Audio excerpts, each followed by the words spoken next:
सभी दर्शकों का अनंत यात्रा चैनल पर स्वागत है। मित्रों, ये चैनल बनाने का एक महत्वपूर्ण उद्देश्य है। सबसे पहले मैं अपने बारे में कुछ कहूंगा। जहां सब लोग YouTube के माध्यम से धन कमाना चाहते हैं, तो मैं भी इनमें सम्मिलित हो गया। यदि आप सभी का प्यार और आशीर्वाद रहा तो मैं भी अर्थ कमा सकूंगा। परंतु क्या एक ही उद्देश्य पर्याप्त है? नहीं दोस्तों, आज सारी मानव जाति भौतिक सुखों की ओर तेजी से भाग रही है। इस भागम भाग में लोगों को ख्याल ही नहीं रहा कि एक और जीवन है जो सत्य सनातन है। परमात्मा के साथ एक हो जाना है। कभी हम सभी ये जानते हैं कि भौतिक वस्तुओं से क्षण भर का सुख महसूस होता है, तथा हम यह भी भलीभांति समझते हैं कि एक दिन वहां जाना ही होगा। फिर भी पता नहीं क्यों हमारे कदम परमात्मा की ओर बढ़ता ही नहीं। या यूं कहें कि हम जानबूझकर भूले हुए हैं।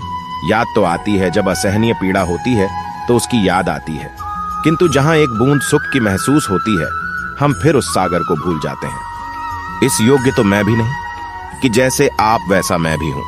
और वहां की बात कैसे कही जाए जिस जहान को देखा ना हो, कि जिस दुनिया में वो सागर है जिसमें डूब जाने से वो सब मिल जाता है जिसकी हम कभी कल्पना करते थे, या उससे भी कहीं अधिक अथाह, हमारी कल्पना से परे, जो परम आनंद का सागर है, जिसकी कभी कल्पना भी ना की हो, उस पर भरोसा भी तो नहीं होता, तो याद भी कैसे आए। परंतु करोड़ों में एक अनंत यात्रा करके वहां पहुंचता है जहां आनंद के झरने फूट रहे हैं, कि जहां एक बूंद सागर ही हो जाती हो। ऐसी दुनिया की खबर लेकर जब कोई कृष्ण आते हैं, या कोई राम अथवा कोई बुद्ध, कबीर, नानक, मीरा, जिसस, मोहम्मद या कोई ओशो आते हैं, तो हमें विश्वास ही नहीं होता।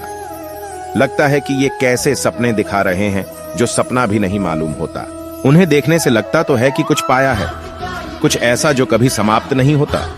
उनकी वाणी से ऐसे झरने फूटते हैं कि जैसे अमृत की धार, जी करता है बस सुनते ही जाओ। पूछो कि क्या पाया, तो कहते हैं कि कह नहीं सकते। उसके लिए इस जहां में कोई शब्द ही नहीं जो बता पाए कि क्या पाया। उसे व्यक्त करने में इतनी लाचारी, इतने असहाय। और पूछो कि कैसे पाया, तो कहते हैं मरने से पहले जागना होगा। और पूछो कैसे जागें, तो कहते हैं कि मरने से पहले मरना होगा तभी जाग सकते हो। और पूछो कि यह कैसे संभव है, तब सद्गुरु कहते हैं आओ मेरे साथ चलो इस अनंत यात्रा पर जो क्षण भर में भी पार हो जाता है। ऐसी अड़भंगी बातें करते हैं। तो आओ मित्रों, आपके साथ मैं भी चलूं उसी यात्रा पर जिस पर चलकर सिद्धार्थ गौतम से बुद्ध हुए, जो यात्रा करके एक डाकू महर्षि वाल्मीकि हुए, इत्यादि। कहने को बहुत कुछ है जो हम अनंत यात्रा चैनल के द्वारा कहेंगे। हो सके तो चैनल सब्सक्राइब कर लीजिए, नहीं तो कोई बात नहीं। राधे।